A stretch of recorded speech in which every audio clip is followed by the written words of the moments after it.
Ya, Assalamualaikum warahmatullahi wabarakatuh. Waalaikumsalam warahmatullahi wabarakatuh. Salam Om Swastiastu, Namo Buddhaya, salam kebajikan untuk kita semua. Perkenalkan, kami dari kelompok 2 pengantar ilmu ekonomi akan mempresentasikan materi mengenai pengertian dan fungsi ekonomi. Tapi sebelum kami memulai presentasi pada kesempatan kali ini, perkenalkan saya Farhan Puadi. Di sini saya sebagai moderator sekaligus akan memaparkan materi pada kesempatan kali ini. Next, selanjutnya bisa memperkenalkan diri. Oke, perkenalkan nama saya Rehan Nudila. Saya sebagai mempapar materi.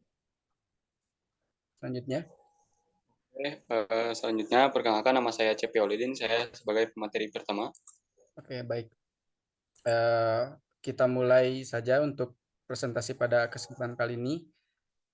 Materi yang pertama akan dibawakan atau dijelaskan oleh Saudara Cepi Awaludin. Kepadanya saya persilahkan. Oke, oke baik kepada moderator yang sudah memberikan waktunya kepada saya. Next.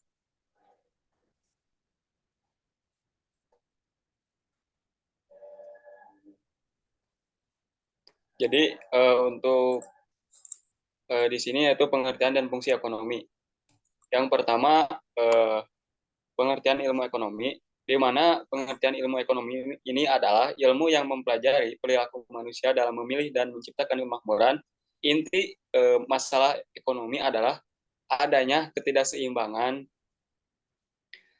antara kebutuhan manusia yang tidak terbatas dengan alat pemuas kebutuhan yang jumlahnya terbatas. Jadi kata ekonomi sendiri adalah berasal dari kata Yunani, yaitu oikos yang berarti keluarga atau rumah tangga. Nah, atau peraturan-aturan hukum. Secara garis besarnya, ilmu ekonomi adalah ya sebagai diartikan aturan rumah tangga atau manajemen rumah tangga. Sementara yang dimaksud dengan ahli ekonomi atau ekonom adalah orang yang menggunakan konsep ekonomi dan data bekerja. Next.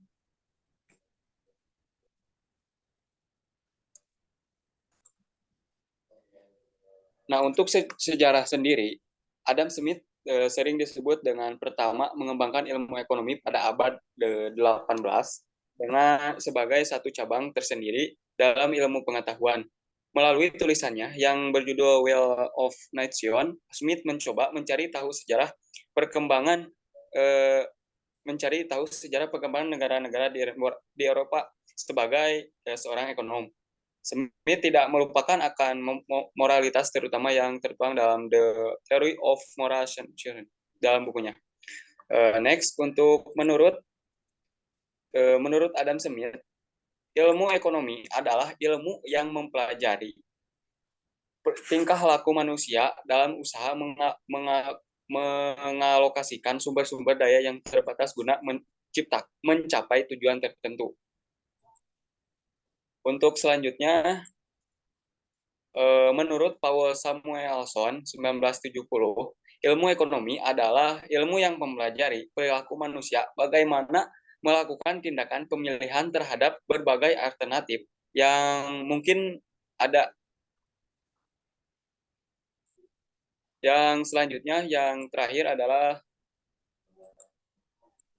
kesimpulan dari kedua definisi di atas, di mana ekonomi sangat erat kaitannya dengan perilaku individu di masyarakat. Adanya sumber daya langka, tetapi memiliki beberapa alternatif penggunaan. Kegiatan ekonomi sendiri terdiri dari produksi, distribusi, dan konsumsi. Konsumen bisa dalam bentuk masyarakat, kelompok maupun individu. Mungkin hanya itu yang dapat saya sampaikan, kurang lebihnya saya mohon maaf. Saya kembalikan ke moderator. Terima kasih. Baik, terima kasih Saudara Cepi yang telah memaparkan materi dari pengertian hingga sejarah. Di sini saya akan melanjutkan dari materi tadi. Di sini ada fungsi ilmu ekonomi. Jadi ilmu ekonomi ini memiliki beberapa fungsi penting dalam masyarakat gitu. Yang pertama itu memahami perilaku ekonomi. Ilmu ekonomi membantu kita memahami perilaku individu kelompok, dan lembaga dalam mengalokasikan sumber daya yang terbatas untuk memenuhi kebutuhan dan keinginan yang tidak terbatas. Nah, ini melibatkan studi tentang bagaimana keputusan ekonomi dibuat, bagaimana pasar beroperasi, dan bagaimana kebijakan ekonomi mempengaruhi hasil ekonomi. Yang selanjutnya yaitu memberikan wawasan kebijakan. Nah, ilmu ekonomi menyediakan kerangka kerja analitis untuk mengevaluasi kebijakan ekonomi yang berbeda. Melalui analisis ekonomi, kita dapat memahami dampak kebijakan fiskal seperti pengeluaran pemerintah dan pajak, dan kebijakan moneter seperti tingkat suku bunga dan pasokan uang terhadap pertumbuhan ekonomi, inflasi, pengangguran, dan kesenjangan ekonomi. Ini membantu pemerintah dalam mengambil kebijakan dalam merancang kebijakan yang sesuai untuk mencapai tujuan ekonomi yang diinginkan. Nah, selanjutnya itu ada manfaat mempelajari ilmu ekonomi. Apa saja sih manfaatnya? Yang pertama itu membantu mempelajari dan memahami perilaku ekonomi. Yang kedua, membantu menjaga masyarakat yang cerdas dalam suatu pekerjaan.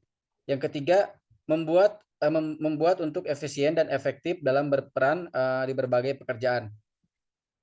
Selanjutnya yaitu membantu mewujudkan perilaku ekonomi menjadi lebih baik.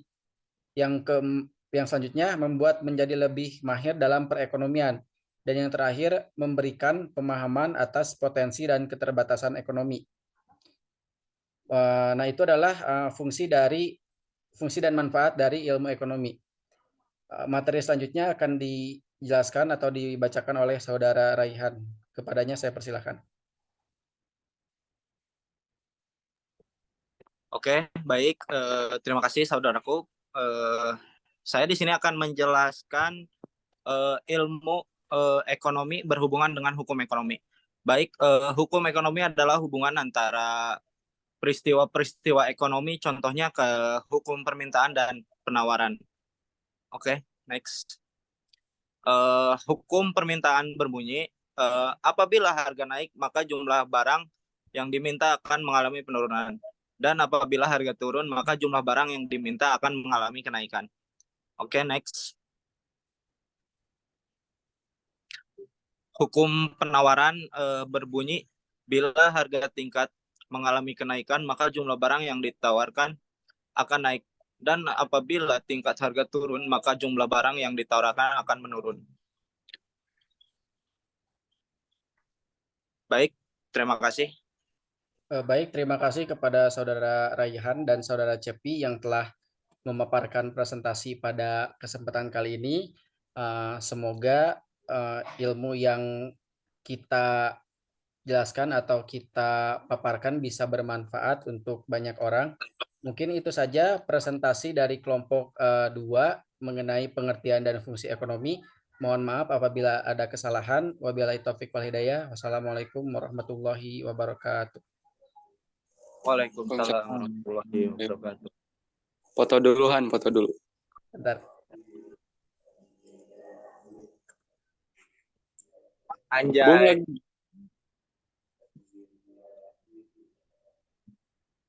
Kalau di menitik orang Bung,